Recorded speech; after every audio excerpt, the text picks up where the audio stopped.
Bills fans, what is up? Here we are, feeling good, feeling fresh, feeling young. Oh man, what a oh, always trepidation going into any game, especially one where the what's up, Hussein? How you doing, bro? Especially one where you're favored at home, but not too much. What's up, Damager? How you doing? Favored at home by not too much. Line opened up at 5.5, dwindled down to as low as 3.5, and even some of the people picking the scores. The Bills nip and tuck game, get it done by 3 points, and the whole week. And my reasoning is my whole week, and I'm sorry, I'm so happy we saw it come to fruition in the game. My whole They have Brandon Allen playing quarterback. And I know we did some cute things against the Browns who beat the Bills, albeit it was a close game. Um, was up against Minnesota, but I was like, you know what? If you have a top three defense in the NFL, a top three defense in the NFL, you go out there and you exploit, expose, and undress him. And that's what the Bills defense did today. All due respect to Brandon Allen. He's, whatever. The guy's in his third start. He's been on three teams in as many years. You go treat him like such. And they did. And I was happy for that. Outside of a couple of throws, maybe three or four throws, Josh Allen played against a very good defense. A very good defense. He played a solid game. I'll give him that. He played a solid game. He extended some plays with his legs. And in the second half, you saw the fine line. There's a difference between fearless and reckless. And to open up, that's why you get the ball. You go down, you score. The second he threw that ball to Beasley, Beasley got even with the safety and the linebacker. I was like, and Allen threw it to him knowing he was going to take a hit. Touchdown.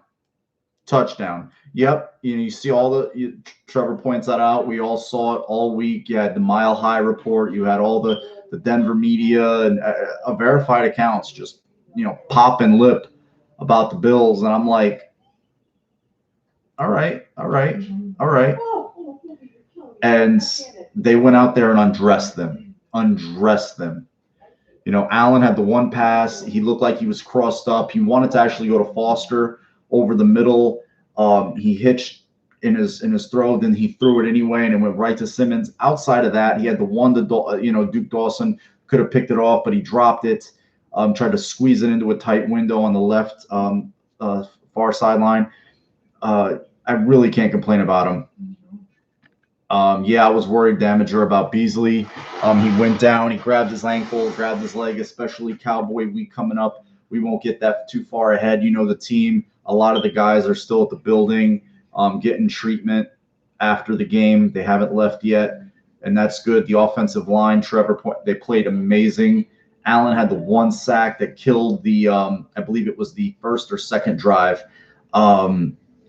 I believe it was the first drive to settle for the field goal, because the second drive, the Feliciano, and let me stop. Jerome Boger, every fucking time his crew and him get a Bills game, he is the most, in his crew, him and his crew are the most flag happy, over officious, just they're fucking horrendous. There was just phantom holding calls, the phantom fucking unnecessary roughness on Oliver. He came and cleaned his man up. Guy was still holding up, fighting for extra yards. He comes over, lays a little extra hot sauce on him. There's the flag. Now, there was some penalties on Denver that favored the Bills, some 15-yarders that were huge, that knocked them out of field goal range or totally disrupted their drive. Dalton Risner on their first drive being one of them. There was just some horrendous calls against the Bills today, and it was I'm glad none of them came back to. I mean, no more obvious than the touchdown that John Brown catches, and they actually have the guy on the back judge on the back line calls it a touchdown. The guy closer to him calls it incomplete. It's like, what are you people watching? They call it incomplete. It was a beautiful catch. Allen, he pumped, froze, held the safety just a little bit. Harris bit. Brown just kept carrying it upfield, and beautiful touchdown. One we've been waiting for, and it was a hell of a game. And that was the final nail in the coffin. I felt, though, once Beasley caught that touchdown, made it 13, I believe it was 13-0 at the time, I was like, it's over. It's over. I knew in the second quarter late, I'm like, nah, Denver doesn't have a touchdown in them. They just don't have a touchdown in them. The much ballyhooed battle between Cortland Sutton, Trey White. Trey White locked down the number 2 receiver in the AFC today. 1 catch, 27 yards. Got on the first drive. Got hit with a BS holding call, defensive holding call. Had a big INT right after Allen's INT. Totally just negated that. Should have had another one. He was driving on a route late in the game. Could have easily had that one for a pick 6. Well, it wasn't so much the clock management, Eric. It was the pre-snap penalties. It was just, I think it was a holding, 2 straight 3-snap penalties.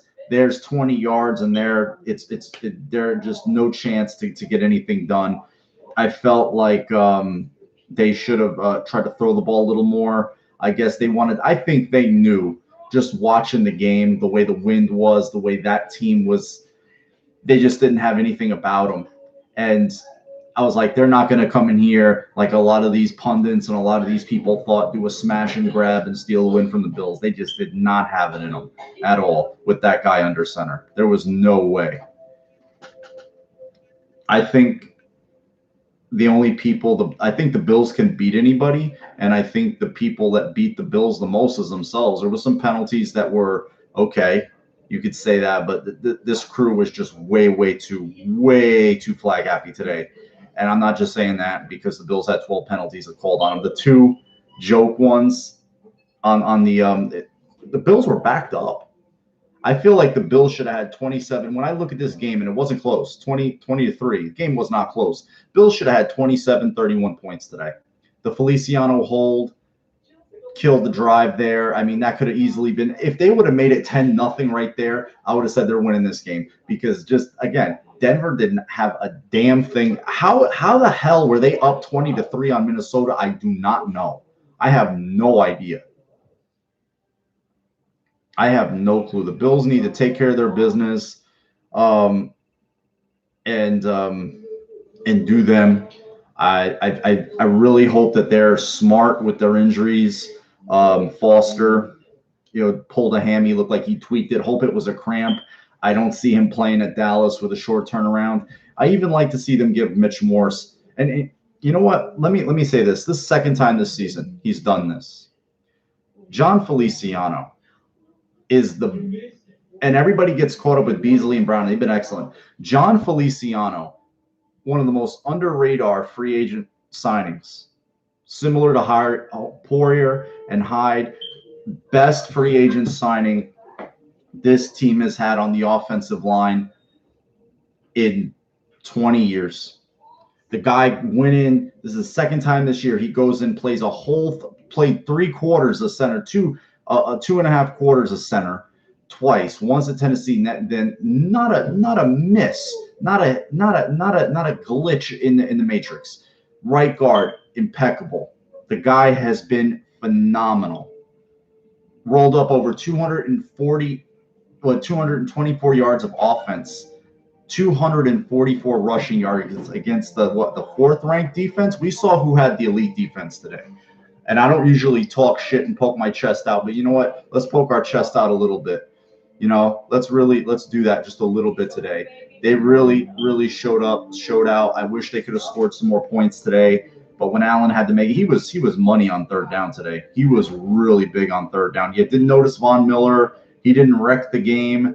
I liked the tweet. Retweeted with a comment. Shaq Lawson goes right up to Connor McGovern after the game and lets him fucking hear it.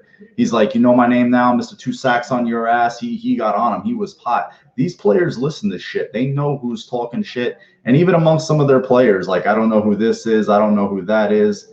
And, yep.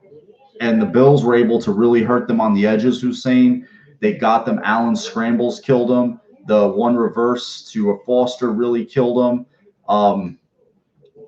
Singletary was just workmanlike today. Tough yards, ran hard. Gore got back on track. 15,000-yard runner. Amazing career. Surefire Hall of Famer. What a classy guy. Just gives the ball back to the official. Doesn't really want to stop the game. Celebration. Nothing. He just excellent. And I'll tell you this right now. Jordan Clark says this. I'm not a big fan of doing things early, but Shaq Lawson needs to get re-signed. He's the starter over Trent Murphy. Trent Murphy was invisible today. He missed the play early in the game on Lindsey. He missed another chance where he could have had a sack on Brandon Allen scrambling. He's just blah. He's been blah. For as much as I loyed the Feliciano pick, Murphy's been just as bad of a sign. And I don't want to see him on the team after this year. And that's as negative as I'll get, because I don't even know if I re-sign Phillips, defensive tackles. And then we're starting to see Ed Oliver come alive. He was very disruptive in the interior today. Even Star's playing better. Star was good in the middle. They allowed 84 rushing yards today. Nothing big. I think Edmonds took one bad angle on the longest run of the day for Lindsey, and that was it. They locked it down very, very well. And I don't know. Looking at it, I felt like it should have been a safety, but it was right at the edge. It was right at the edge there, and I was like, okay. I'll give you that. You want to talk about an example that should have been a safety? Go back and watch in Miami last year. In Miami, they had Ryan Tannehill in the end zone. They had him in the end zone. The same kind of play that the Bills got safetied on this year. Go watch it. And they called it a safety. They said he was just out. It was terrible. Milano, Trevor, everybody's been pointing it out. Damager. Milano's been fucking amazing. He's been phenomenal. He plays with such good instincts. He diagnoses plays, and that's from his experience at safety, and he's just smart. His leverage, he plays good. He takes on guards in the run. He's not a big linebacker at all, and the guy has been amazing. Amazing. And the reason I say Lawson over Phillips, you can get edge rushers. You can get defensive tackles, right? A lot cheaper than you can get edge rushers. I'm just saying. You can get defensive tackles, and you got to remember Harrison Phillips is going to be back on this football team next year off injury. So you got to be careful where you allocate your dollars. Milano, contract year next year. White, fifth-year option coming after this year. You got to be careful where you assign your money. Dawkins, same thing. Last year was contract. He's been great. Off of the year he had last year, he has been great at left tackle. Sorry, it's kind of a thing I do now. I wanted to keep it going. Good luck for this week. So, but yeah, what a great. I think they really need to think about signing him. And I think when you look at their first round pick now, you're getting into the. I'm going way ahead of myself on 8-3 football team. Let's talk about this. For you guys, some of you guys in here, maybe you hadn't been born yet or had just been born. You have never seen this. You don't remember it. 8-3 in late November. I remember this. There's guys like Hussein and Damager and some of the older cats like Los who come in here. They remember this. For some of you guys, killer. Sports side. Here it is. This is what it's like.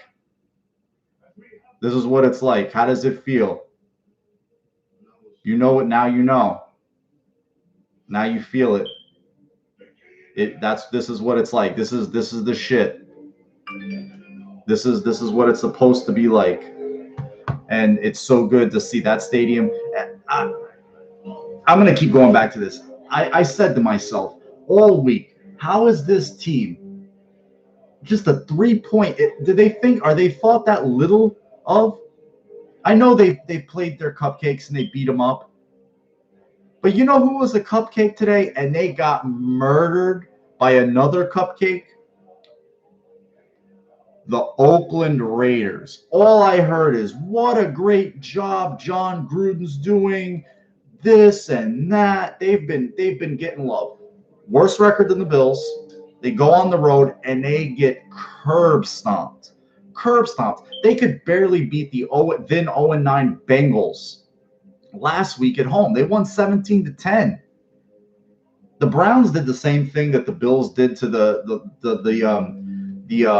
Dolphins at home today. And you know what? They're getting talked about as a good, solid turnaround. The Jets, won a few games in a row. Come on, man. And that was a huge loss. That loss by the Raiders jumped the Bills' percentage of playoffs up 18%. It was in mid-60s. It went to like 83, according to the New York Times playoff machine. So for me, I just was sick to my stomach all week thinking about how is this team that's 3-7 coming almost across country, only a 3.5 point dog going into that stadium with that crowd.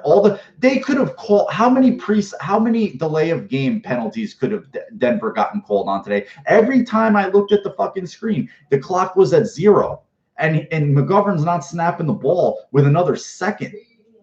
I'm like, I think they got 1 or 2. It was terrible. I'm like, they can't hear they can't get the ball snapped even. They can't get the ball snapped. I'm like, this team was supposed to come in here and Bills were supposed to scrape by them? No, I'm glad the offense had a decent day. Only 20 points. I felt like they should have put up at least 7 more, but still, they went up there and they rolled up yards. They had their way in the run game. Allen hit big third down passes and then torched them for 2 touchdown passes. I had some notes in the game early. Nothing really crazy, but the one thing that stood out to me first and foremost was just the way the team goes up tempo, especially when it's between the 30s and they start to really try to push the ball downfield with the pass game. It seems like once the team gets out of their 25 and onto the 30, onto their own 30, and that's where they took the shot, outside the 35. Once they get there, there goes the ball. It's going push downfield. So against the 400 yards against the Dolphins, one thing. 400 plus yards against that team, good defense, solid players, Pro Bowl players. Hats off to Daboll. Hats off to Josh Allen. He had a couple of mistakes, but you're not going to play clean games, and it didn't affect them. That was the note that I made that I was looking for on my messy fucking pad here. But still, he didn't let that interception affect him. He just said, he went back to the sideline. He was talking to Barkley, and I heard him say, fuck. You could see him. I could relay it. He said, fuck me. He said, fuck me. He came back, and he started pushing. He did it again. He just went right down, scored, went right down again late in the game for the kill shot and scored. So it didn't affect him. You see some interceptions, it affects the quarterback. It hasn't affected him. When they said, everybody, there was all that talk a couple of weeks ago Oh, they're turning him into Tyrod Taylor. They're making him play safe. They're doing this. They're doing that. They're reining him in. They haven't reined him in. I mean, he only threw 25 passes today, but they just destroyed them in the run game.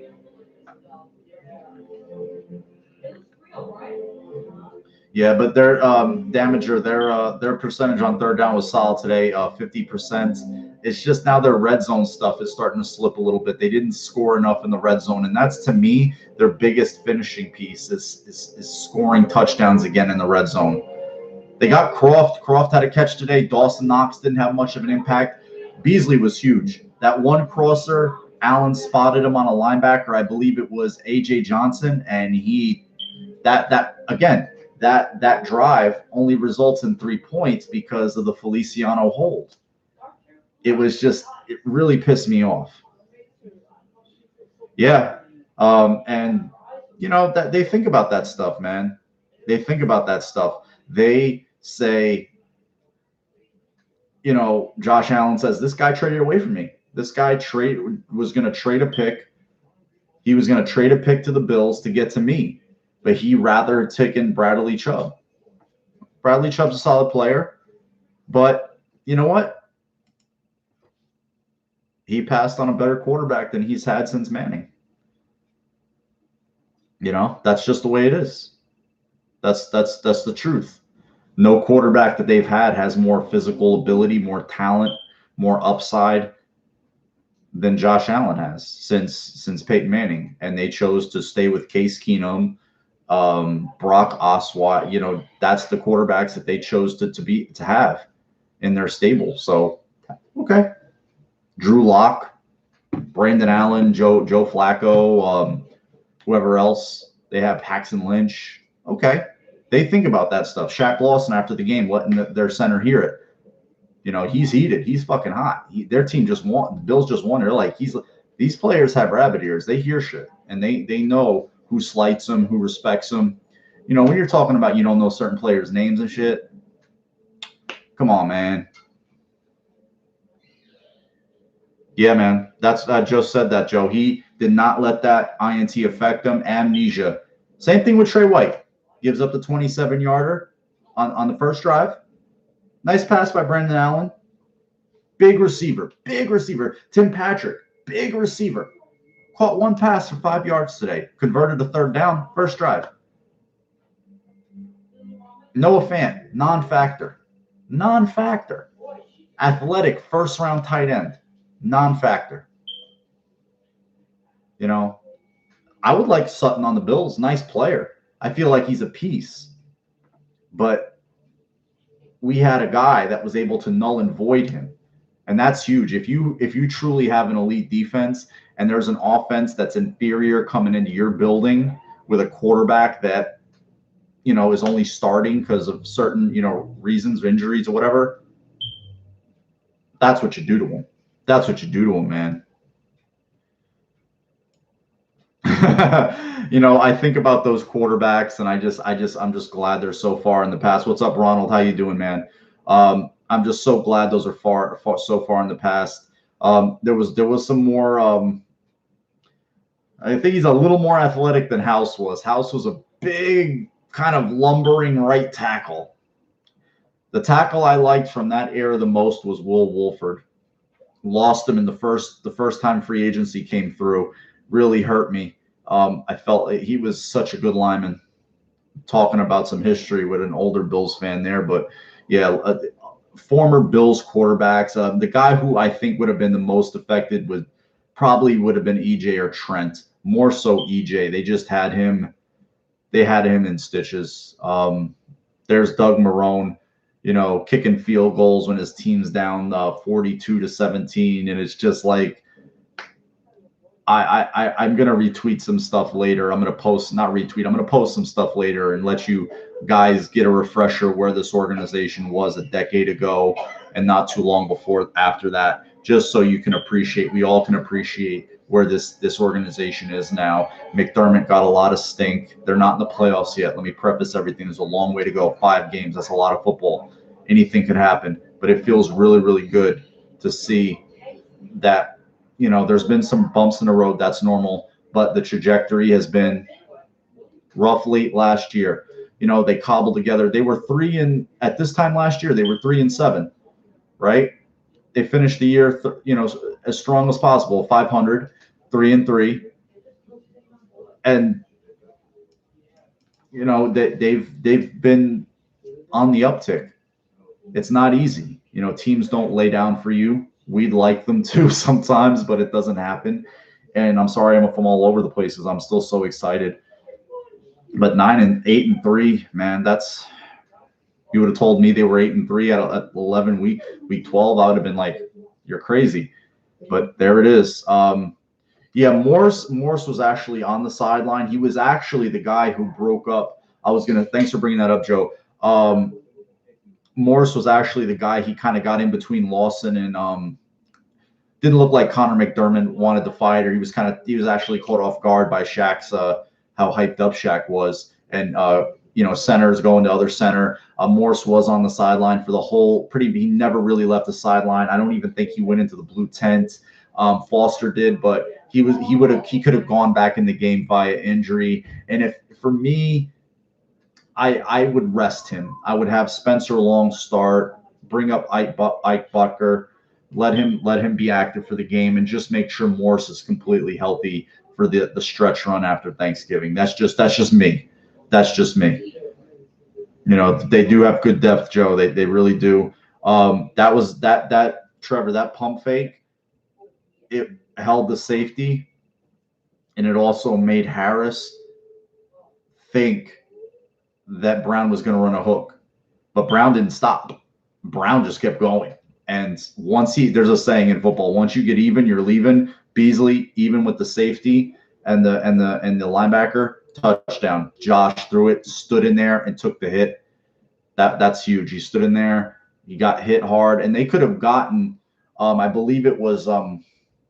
I forget the linebacker, but he drove Allen into the ground, and there was no. There was nothing. There was nothing. There was no flag, no nothing, no 15 yards. Once the Bills got a hold, they really played the conditions well today. There was a little bit of stink McDermott got for punting. That was the sack Oliver got at the one. That kid, that's 30 yards of field position right there. 30 yards. That's 30. Actually, it was more. That's a huge chunk of the field. They didn't choose to go for it on 4th and 3. Everybody was getting on him. He punted. They get the sack. You give that offense no breath of life. At that point, they were only up 13-3. It was it 10 and change left in the fourth quarter at that point before the Brown touchdown. They got the ball back, hit the Brown touchdown on the next series. So it was done after that. Hussein pointed. Barquez has been playing well. He pinned them down in the 20 multiple times today. Didn't really, and their punter shanked one brutally. He really put them in a bind, and that was the drive preceding that was the drive that they wanted to get Gore the record. I think at a certain point in this game they kind of they shut it down and said, we're going to make sure Gore gets this record. And man, Foster, he's touched the ball 3 times on offense this year, and they're 20-yard plays. 2 catches for 44 yards and 1 run for 24 yards. So I think he tweaked his hammy. He got pushed out of bounds. I forget which guy pushed him, and he pulled up. He tried to pull up. That's a tweak. I don't think it's a full-on pull. He was on the bench. He went into the blue tent. He was only questionable to return. He wasn't said it was out. At that point, I think you play it safe. Even for the Dallas game, play it safe with him. Just let him rest up for the last 4 games of the year. Don't risk anything with him, especially a guy who runs. Refs love sucking Baldy. Brady. I'm sorry, I thought you said Baldy because I know Brian Baldinger was in the building today. The offense is just different when Foster. Because they're dynamic. Singletary doesn't have the speed. He's got the elusiveness, the shiftiness, the quicks. He ran tough today, though. There was a one run. Singletary just drove the ball. And Denver, they were like, holy shit.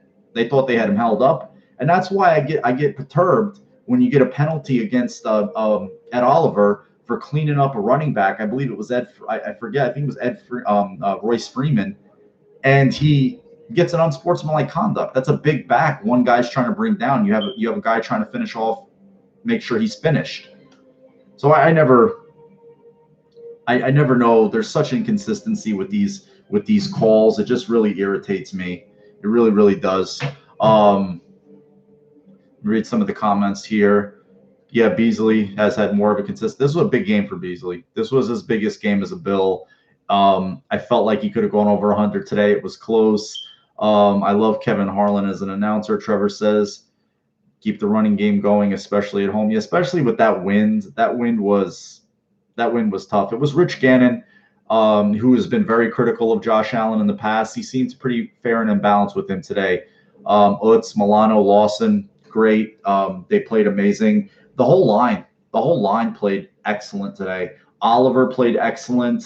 There was a lot of stunting and twisting. Again, similar to the Dolphins, and not as much, but it was similar. They did play coverage. They didn't respect Allen's ability to beat them with the pass the same way they did Fitz, and that showed a little bit at some points during the game, because you just saw there was some balls that Allen threw that were just, you just knew this guy's not an NFL caliber starting quarterback. He just isn't.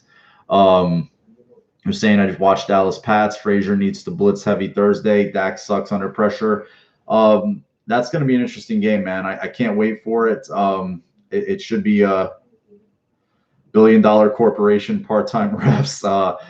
This year might be worse for the. Yeah, oh God, it's the worst. This is the NFL refereeing is at consensus. Mainstream media, fan media, indie media, you guys, me. This year has been the refereeing has been atrocious. The officiating has been abominable. It is just awful. There's no consistency. Too much gray area in the rules. It is fucking catastrophe. It is just terrible.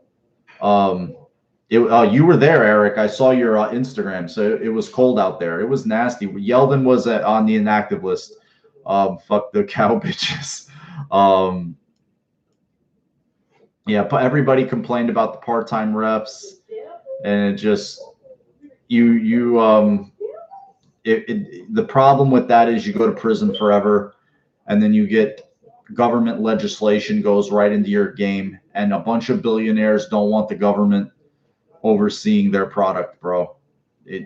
That would be horrific for them. And if you ever had that, it would just be catastrophic, and I don't think they would ever risk that. There's too many mouths to feed in that type of situation. There's too many people you have to keep quiet, and somebody would eventually talk. It's too many moving parts in an NFL game. It's very difficult. The holding calls atrocious. I just feel like that their crew is the Jerome Boger crew in particular. He's terrible. His crews are terrible. They throw way too many flags. They're just awful. Singletary had his first 100-yard game today. Very quiet. 21 carries, $106. Just very tough yards. Had a few solid 10-plus yard runs, but just really ran hard. And it was it was nice to see, because he was getting that little bit of stigma as just a, kind of a cute, shifty back. He ran tough today. Milano and Hyde is the soul of our defense. Trey White, you got to throw Trey White in there, man. It's such a one thing I'll say about the defense. Everybody has their favorites. Everybody else has their favorites. I needed them to win, Damager. We needed them to win, because them giving the Raiders that L was huge for the Bills' playoff chances. They did the Bills a big favor today. This defense is such a unit. They're truly a unit-driven defense. They play team defense. There's a lot of sacrificing that goes on in the defense to get free guys to do their jobs even better, particularly the interior defensive line with linebackers and such. The safeties give the corners a lot of comfort, because they're so good at their game, and they give the linebackers comfort being able to pass guys off to them and not be so freaking out in zone coverage, because it's just a really good team defense. Levi Wallace had a very quiet game. There was no, again, they saw nothing in the past. They were, and I it's Brandon Allen. He did put up 240 yards, against a Vikings defense that's considered, by all accounts, okay. So it's not like he's totally incapable, but again, I felt like you have an elite defense, top 3 against this guy. You should badly beat them, and that's what they did. It was just a question of, well, the Bills' offense was up to it, and they were up to it. I felt, to be fair. You could have said it could have been a 24. You don't get that stupid Feliciano penalty. 24, 3, 20-3. 17-point beatdown. That's a, you can't sneeze at that. How many of these guys actually make the Pro Bowl? I don't know, man, because they play in Buffalo and they haven't won consistently over the years. This year they're winning. So to win consistently over the years, they're rotating him a lot because I feel like they want to get his groin healthy and keep him healthy. I saw Hughes in there. He made Bowles look stupid on one play, and then it was just lucky that Allen threw it. Pass ended up being complete. He rushed him on one, made him scramble on another, throw a ball away. He was there, just wasn't able to close on any sacks. Yeah, that was a good Hussein. That was a good thing on Wallace about his dad, and makes an easy guy to root for. You see where they talk about character, they talk about wanting certain guys to fit their DNA, their mold, and then you see the Levi Wallace story, and it's like, okay, there it is. That's why they sign him as an undrafted free agency. Oh, did he? Did he do it? I didn't see that, Joe. Did he do it in the post-game press conference? Let me know. I just saw Jerry bitching about the toaster and the media, the press box bitching about the toaster like a child. So I was just like, that's just what he does. Yeah, the Pro Bowl is a terrible product. It's a useless product. I don't know why they play it. The players get a bonus for making it. They get extra money, so I know they want to get that money, of course. Hawaii, it was terrible. The stadium was actually just a rust bucket. They used to send them out there to the Honolulu Bowl, where they held that, where the Rainbow Warriors played. It was just a terrible facility, rotting. You could go see pictures of it. It was just, and the turf was awful. I remember they had a beach ball, a football game, in the sand, a flag football game in the sand. And I remember the Patriots' first-round running back, his name was Robert Edwards, played in that game. He was their first-round running back, and he tore his ACL in that game. I remember watching it. I was just like, you could see him, and he was never the same again. He was a running back from Georgia, and he caught a pass, and he was sliding in the sand, and he tore his ACL. It was just terrible. Yeah, he's starting to develop, Attila. I think I want to say your name right. I'm bad with pronunciations, but yeah, you see certain instances where he's much more comfortable throwing the ball and just letting it go. He let it rip. Again, there's a balance between fearless and reckless, and I saw in certain instances, especially in particular with the Beasley and the Brown touchdowns, those were fearless throws. He trusted them to make the right reads, and they trusted Allen to make the right throw. Because if they play back, Beasley sits. If they stay, he takes it. And that's what he did. He just carried the route right past them, in between them. And in the second Beasley's even, the ball's in the air and he's getting hit. He has to make that decision like this. And the similar situation with Brown, but that he had much better protection on that play. So huge. Shady who? I wonder what Corey would be bitching about today. I can tell you he'd probably be going to every other quarterback's stat line and saying, this guy did better than Allen to that day. This guy did better against the same defense than Allen. This is what real football is. This is 1996. Yeah, Hussein was nice enough to show me some stuff. He goes into other Bills rooms and talks about me as a Kool-Aid drinker. So I'm glad I'm on that guy's mind. 31-year-old baby. He never saw the Bills be this good in his life. He doesn't remember it. He was 8 years old. If he does, he barely remembers it. But he would be saying, "Oh, it's some bullshit shenanigans. I don't care." Yep. Yeah, they're getting better at that, Eric. They've gotten better. They're just getting after the quarterback now. They have to. What's up, Vols? How you doing, bro? How's Shady? Yeah, that. He's watching now under the name Bills Suck 99. Oh, is that his new name? So this is a Bills fan who says Bills Suck 99. That's his. Is that his new is that his new ghost handle? So a Bills fan. Yeah, he would do that. A Bills fan. This guy's a Bills fan who would say that he would say that. I believe that now. I mean, I used to think the kid was just a little stupid, but then I was thinking about it. Well, that was a good makeup, dude, because I actually fucking believed you. If you would have told me that and just ran with it, I would have believed you.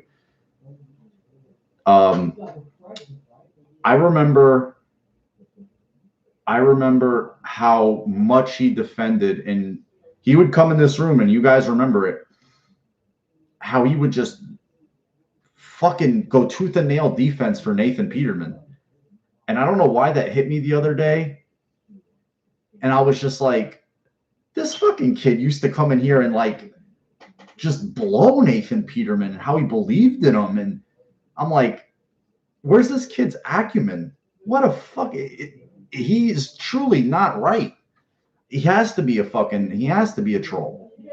I'm like, how do you believe in Nathan Peterman? Like, what are you talking about, dude? I don't know why I'm talking about Nathan Peterman or this fucking idiot.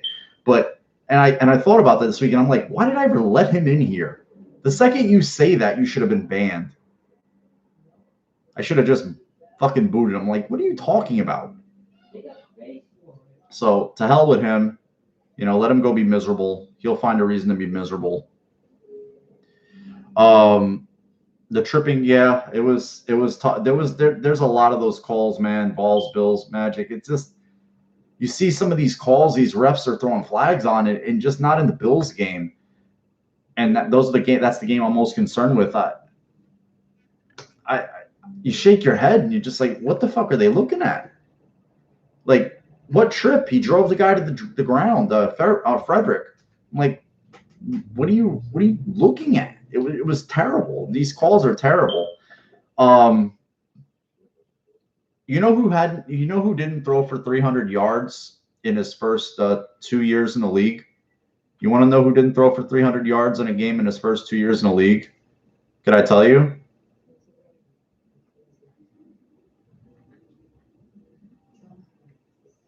Brett Favre. Brett Favre didn't throw for 300 yards in his first 2 years in the league. And so I don't know, what is he on the all-time passing list, like third or fourth?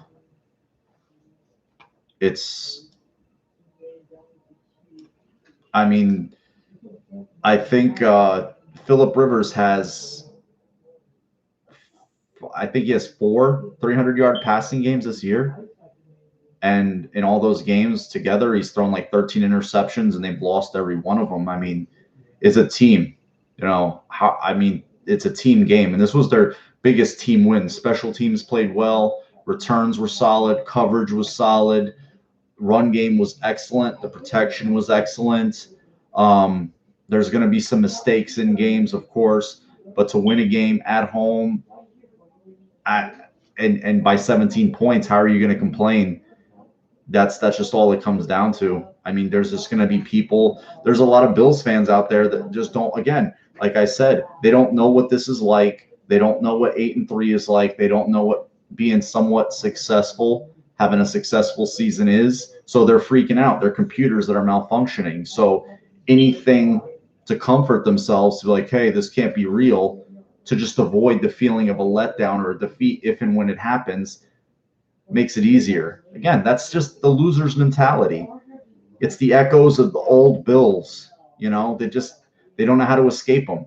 They've been damaged by them. You know, they've been damaged. They're ruined. You know, so nope, can't have a losing season now. 8-3, sex with the wife tonight. That's awesome. That's awesome, bro. I'm sure she likes that. Nope, can't have a losing season now. So I don't know. There's quarterbacks all over the league. They throw for yards. It was tough, but they don't play in them. They'll that wind every day. That it was. You were there, Eric. I don't know what it was like. I've never been in the stadium, so I can't tell you. I can just see what the flags and the field goal poles and just what people say it's like. There was some balls that Brandon Allen threw that definitely got caught up in the wind, especially when he was trying to throw from the far hash, and you could see they were just ducks. They had nothing on them. How many 9 wins? Two. No 10-win seasons. No 10. Nothing. So they have a chance to win more games than they've had in 25, 30 years.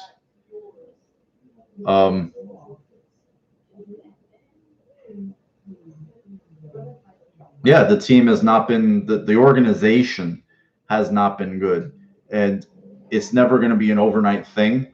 It never was going to be an overnight thing. We all want it to be, but it feels good that their trajectory is it's ticking up as opposed to just, being here and then going back down, or just kind of sputtering and then doing this and then, because you can just run the year 2000 to 2016 on a loop. January 13th, 2017, they hired Sean McDermott. You see him come in, you're kind of like, he's not a big, he sees a lot of rhetoric, a lot of the same kind of stuff your coaches say. You know when I knew the guy was for real? You know when I knew the fucking guy was for real? The day after the draft, and not even somewhat before the draft, you started to hear about all the old heads in the organization getting tuned out. Guys getting shuffled around or being quietly showed the exit door. And then the day after the draft, that's right, Eric, he took the fucking the igniter to the TNT, to the C4, and went boom. I was like, okay, this fucking guy knows the task at hand. He didn't go in there and just said, you know what, I'm a head coach, I'm just going to do head coach shit. He realized, okay, you want to do this right, this is a big fucking lift, okay? And I'm going to have to lift this motherfucker up, turn it upside down, shake it, see what's good, if anything, throw a few things that are good, and the rest of the shit is going out the fucking door.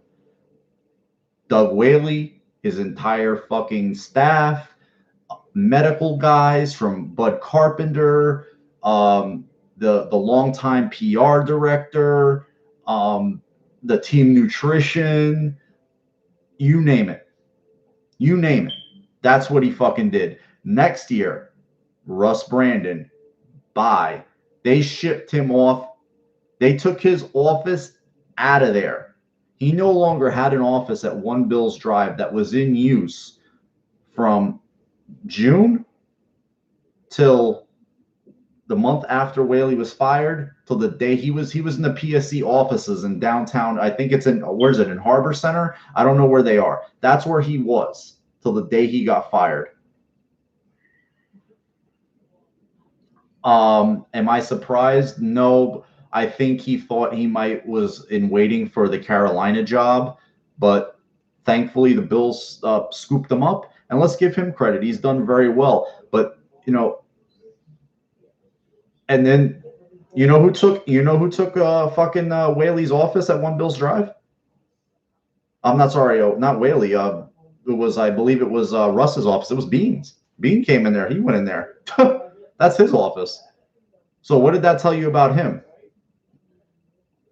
When he came in there and just blew that building up, I'm like, this fucking guy's for real. He's not playing.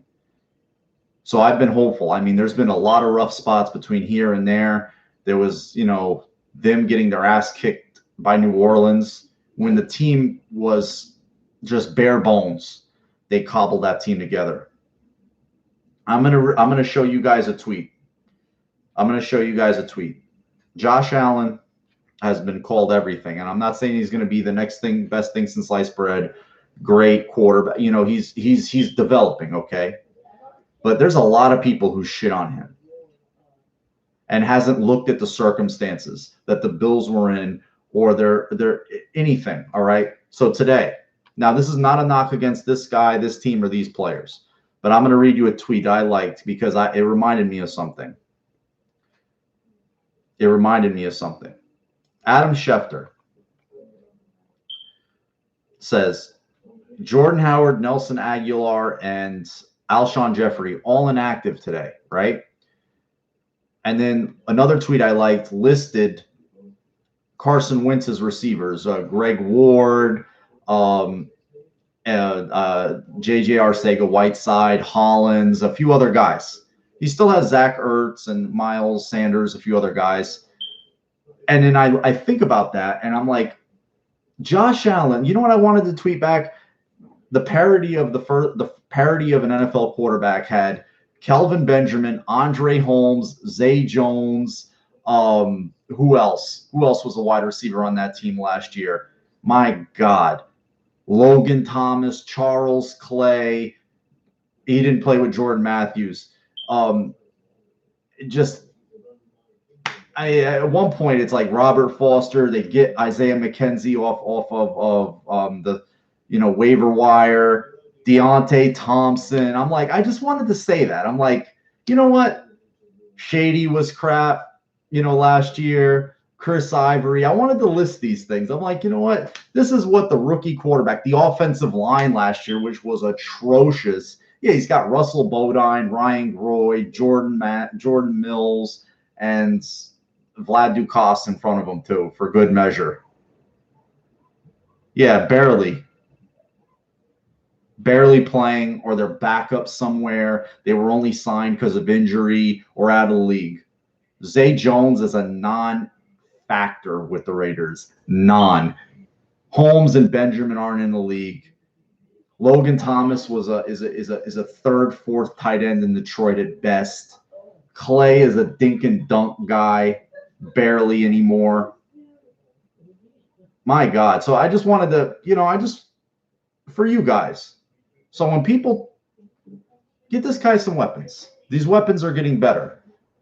I want Foster to do well. And I think when he's healthy, he can provide this team with something. That's why I say he's a legs player. Give him an extra week. Give him the full 2 weeks. You don't play him against Dallas. You let him sit. So you go into the final 4 games as healthy as possible, if so. Because I don't think they're going to go walkthrough speed this week. They'll have 2 practices and they'll be at walkthrough speed.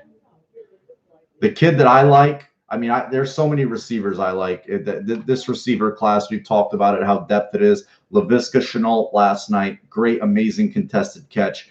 Hamler, the kid Brandon Ayuka from Arizona State, he made the game-winning touchdown last night against Oregon. Amazing player. So I would love, the Bills. And maybe you don't need to pick one in the first round. I just think that the way they draft, they're going to take the best player available. We all want things, but if you look at the history of first-round wide receivers, it's not that great. But I think that they're going to always take the best player available. One kid is Jefferson. I know that, Joe. Parody of a quarterback prospect. Fuck him. The kid is. Yeah, he is. He's good. He's a lot better than I thought he'd ever be. Trav Diesel, we had the worst receiving core in the league. It wasn't even close. These guys aren't in the league. And that's why I'm not a fan of Bama players, man. I'm just really not. You see that kid with Waddle or Waddell, he just comes in and catches a bunch of passes for hundreds of yards. It's just they're all such 4-star, 5-star recruits, and they're all over the place. And it's hard to see the cream rise to the top at Alabama. That's why there hasn't, for me, last like A-dog stud top 10 pick that was the guy was Julio. It just, you know what I mean? That's why I don't get a lot of hot and bothered. Marcel Darius was a Bama player. The kid Quinnen Williams is so Bama player. They just don't get me too excited. You know, Ohio State is a factory for NFL players. If they replace Gore, you know, and get a Dobbins, I mean, I would love that. Other than Julio, I mean, Minka Fitzpatrick's turning around solidly. You got a Dean Milner came from Alabama. Mark Barron was top 10 pick, terrible. Courtney Upshaw. God, you could just keep naming them, man. Cyrus Kwanjo. Ridley looks all right. You know, he's playing with Ryan, and you know, Julio gets a lot of attention. He gets his burn. He's doing, you know, again, it's just, yeah, that was a nice touchdown by Tevin Coleman. Punched it in. Ingram's a solid player, but I'm talking about you got Trent Richardson. I'm just saying, for the percentages of guys that they pump into the league, a lot of them, their bust rate is really high. That's all I'm saying. I'm not saying they don't put good players in the league, but their bust rate is really high. Reggie Ragland, you know, we get all the bad Alabama players. There's a sick, obsessed, psycho obsession with Allen's completion. I mean, they wouldn't have want to watch other quarterbacks. I remember, you know, everybody thinks of Warren Moon as a great quarterback, and he was. He was a great quarterback. And he was blacklisted out of the league for the wrong reasons because of his skin color. And that was not a secret back then, that it was very hard for a black quarterback to kick down the door to get in the league. He was not a running quarterback. He could scramble a little bit. He did a lot, though. He had to go to the CFL. And a lot of you guys know this. But the guy was a 28-year-old rookie. Go look at his first 3-4 years in the league. And I know this is a long time ago. They were awful. So a quarterback like that wouldn't have been given the rope nowadays. They would have just thrown him to the wolves. But they let him develop. Never won a Super Bowl. Put up a lot of great numbers. Finished his career with a 500 record. So every quarterback's journey is different as it relates to Josh Allen. Not everybody has the same, you know, everybody sees Patrick Mahomes and thinks it's boom, you know, off to the boom, zoom to the moon, we fucking go. No, that is such an anomaly, a rarity, you can't even quantify it. You think fucking Patrick Mahomes would have made it past the 49ers? You think the 49ers trade away from that pick if they knew Patrick? They drafted Solomon Thomas, okay? Solomon Thomas. Nobody was banging down the door for Deshaun Watson or those guys. Threw a beautiful deep ball. Beautiful deep ball. But that's my thing about, go look at Moon and how his journey was. It was not easy. And he suffered a lot early in his NFL career. He was not successful. Then when June Jones came in, and then they ran the run and shoot offense, and they spread it out and went 4 vert. It was very radical, very different. And they just let him throw it around the yard. Similar to what he did in the CFL, he was very successful. Loading the box for Zeke. They've just got to, you know, that's got to be another team win. That's going to be a tough one. Area I see where Dallas is suspect is their safeties. Joel Heath was really he's beat up bad back there, and he plays deep safety for them. He's not as gifted as you want to be. Yeah, Doug Flutie would have been drafted high. You know, the guy's 5'9", if that, but he would have been a drafted player. Let's just put it that way. Scrambler, just was very, you know, just a gamer. And it's much more different now. It's easier to play quarterback, harder to play quarterback. Easier that the contact rules, it's more complex now. The game is a lot more multiple. There's a lot more different types of defenses you see as opposed to you used to seeing. The offenses are more multiple. They're more multifaceted. It's the Bills ran what was considered a revolutionary offense. You guys hear about it a lot. The K gun. I will agree with Trav Diesel. Trubisky is not very good. He's not good. Russell Wilson was a first-round talent. But the K-gun offense, you guys hear about that all the time. You know what you hear about a lot too? The play, it had 12, 15 plays in it. It had about 4 to 7 runs base, and it had about 6 to 8 pass plays. And they would run those plays flawlessly executed at a high tempo, and then every so often during in a game, they would wrinkle one of the plays. They would just show a team a look and do something slightly different out of it to catch them. That was it.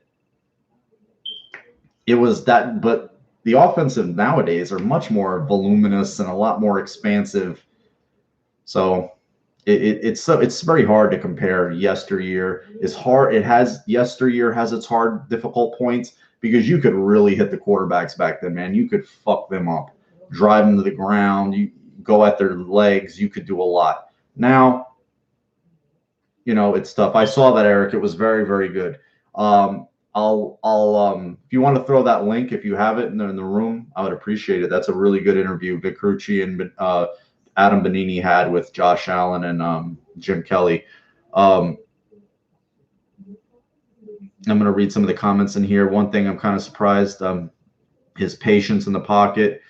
Yeah, he has. He has developed a lot more patience, anticipation. He's kind of chilling a lot more back there, willing to not take off so fast, let his eyes and his arm do a lot of the work, which is what you want. You don't want to see him. But when he scrambles and decompresses the defense, he can really, his legs are such a weapon. Oh, yeah, those guys, Trevor, they were just brutalized. I mean, I've seen all of those quarterbacks take vicious hits. I can remember, I remember when Aeneas Williams ended Steve Young's career. He didn't get flagged. He hit him dead in the head, just knocked him unconscious. It was terrible. Yeah, Bruce Smith, he messed Boomer up bad one time on the Jets. I remember that play. Was it the back of the knees? He got him. It was a bad hit. He blew him up. No, Troy was, what's up, Los? Troy didn't remember playing a Super Bowl. And I remember LeVar Arrington, heat-seeking missile on Troy Aikman, just knocked him out. And that was like Troy's 12th concussion. So you cannot do those things. And so it was hard back then, and it's hard now. Every era has its own difficulties and its own unique set of circumstances. So when people say it was easier to play and they try to compare stats, the receiver contact rules were much different. That's why you saw those big safeties back then, almost like big linebackers. You could just destroy. That's why Andre Reed got so much love for going over the middle. He has the over the middle barbecue sauce. People like, oh, tough goes over the middle because you could get annihilated. You could get, oh my God, some of those hits that the guys would take over the middle because you were defenseless. Now there's no hitting a defenseless receiver. All these different rules. Yeah. It was just tough. It was tougher. It was just as tough then, and nowadays it has its tough points too. So, to compare eras, never get caught up in comparing eras. But you guys seem pumped. You guys seem ready to roll, amped. We're gonna have a good, 3 days rolling into Thanksgiving, which is gonna be nice. A happy Monday, a happy Tuesday. You heard Sean McDermott after the game talk about, he's just going to go grab a bite to eat and go right back over to the facility and start working. And that's an all-in coach with a team. He wants his team to be all in. That's a coach that's all in too, because he's not going to be at home Thanksgiving with his family, neither any of the players, probably till late the next day.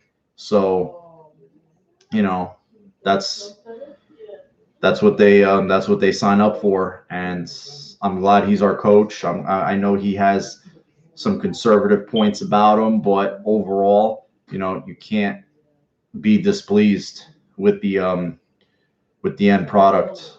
And I was looking up a stat since the Bagulas bought the team, they're over 500 as owners in their years of owning the team. It's 5 years now. They're like 4 or 5 games over 500. That's not a lot, right? But if you look at the preceding 5 years, just 5 years alone under the Ralph Wilson regime, the team was almost 20. It was over 20 games. It was like 20 some games under 500. So the standards changed. They want to win. They put the resources into the team, into the building, into the facility, all the places we don't see, behind the scenes with the sports science, getting these guys ready to play on a short turnaround on a Thursday. And that's what it takes.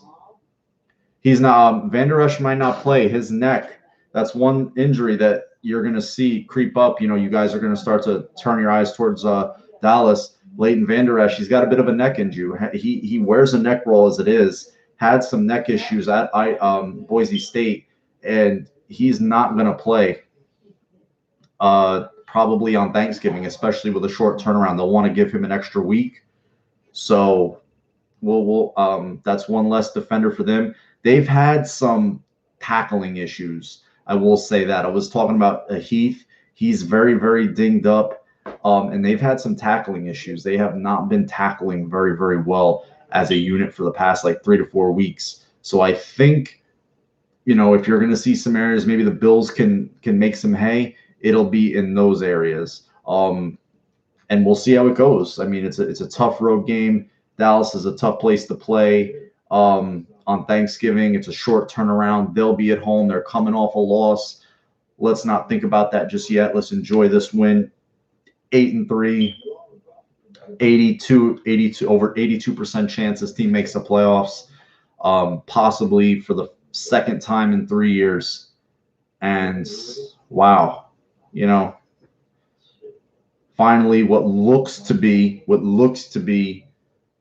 real people with a real plan, with the real fortitude and identity to implement it, to see it through, and have the gumption, the strength to do it. You get a lot of forces, media, this, that, trying to pull, this message, that message with their narratives. You see it all the time, whether it's the radio people, the print people, whoever, the national people. It's very, very hard to stay the course. And these people have done it well, and they haven't listened to outside noise. And I really commend them for it, because a lot of times, there was many times, more often than you'd ever want to be comfortable with, that the outside noise really would move the people at One Bills Drive, and they loved any type of attention that they would get, any type of attention, whether it was negative, positive, indifferent, just because that gave the team attention. So, and sometimes certain kind of attention is not good. But I want to thank you guys so much. I'm going to let you guys watch the Sunday night game. 9 minutes left to go in the first quarter. San Francisco up 7-0 against Green Bay. Thank you guys so much for spending an hour plus with me again. I love you all. You're all my brothers and my friends for life. 8 wins, man. 8-3. I've enjoyed every fucking one of these with you, and I'm going to continue to enjoy every fucking one with you till the end. So hopefully, let's just keep riding this wave and get this shit locked and loaded for the playoffs. Love you guys, man. Go Bills. Enjoy the rest of your Sunday nights, and I know you're all gonna have a great Monday. Victory Monday, the best Monday. Go Bills. Peace.